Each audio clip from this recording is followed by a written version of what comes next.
Andrew SeligmanThe Associated Press Chicago. Doug Collins has returned to the Chicago Bulls. Just not on the sideline this time around. The rebuilding Bulls hired Collins on Tuesday to serve senior advisor of basketball operations, providing an expert resource for the front office and coaching staff. Collins will report directly to Executive Vice President of Basketball Operations John Paxson. General Manager Gar Forman and Coach Fred Hoiberg remain in their jobs. Doug will not be coaching, Paxson said. Doug will not be a decision maker. None of the roles have changed. While no one is getting fired at this point, Collins becomes another set of eyes for an organization that finally committed to a full rebuild after taking a patchwork approach in recent years. The Bulls dealt All-Star Jimmy Butler to Minnesota for Zach LaVine, Chris Dunn and number 7 overall pick Lauri Markkanen.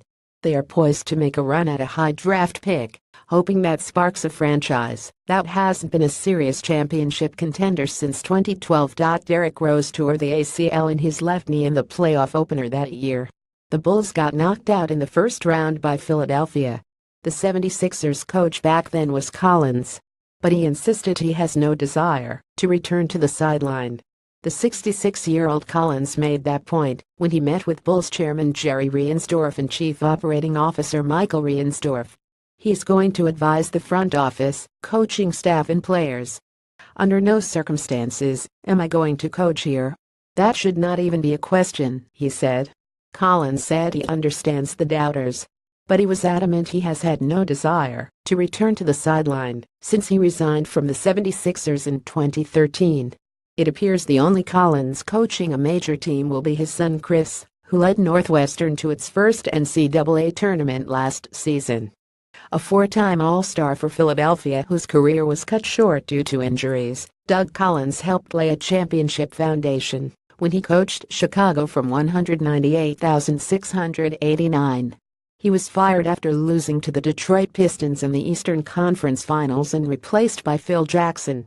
With Michael Jordan and Scottie Pippen leading the way and Jackson on the sideline, the Bulls won 6 championships in the 1990s.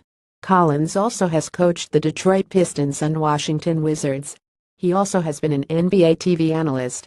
He has been around the league for more than 4 decades, and Paxson sees no downside to bringing him in. He said off-season discussions with Forman and ownership led to him reaching out to Collins. Talks intensified during a Labor Day weekend meeting. So much of this business is trust, and me and him and Jerry have had this relationship for a long time, said Paxson, who played for Collins in Chicago. We kept asking ourselves, why won't we do this, and there was no reason not to. Paxson tried to hire Collins as coach in 2008. But that fell apart because of Reinsdorf's friendship with Collins. The chairman hesitated because he was afraid he would have to fire him again. Collins, also citing their friendship, pulled his name from consideration. The Bulls ultimately settled on Vinny Del Negro. Reinsdorf's big thing was, I love you like a son and don't want to have to fire you, he said. And I got it. When you're a coach, that's part of the business. I respected that. Our friendship continued to grow through the years. Collins will be in more of a behind-the-scenes role this time, more of an ideas man. I'm old. But I'm not old school, he said. I have a young brain. If being on time and working hard and all those things are old school, then yes, I'm old school. But I will match my wits with anybody in terms of young people and what's going on now and what's happening. I am woke.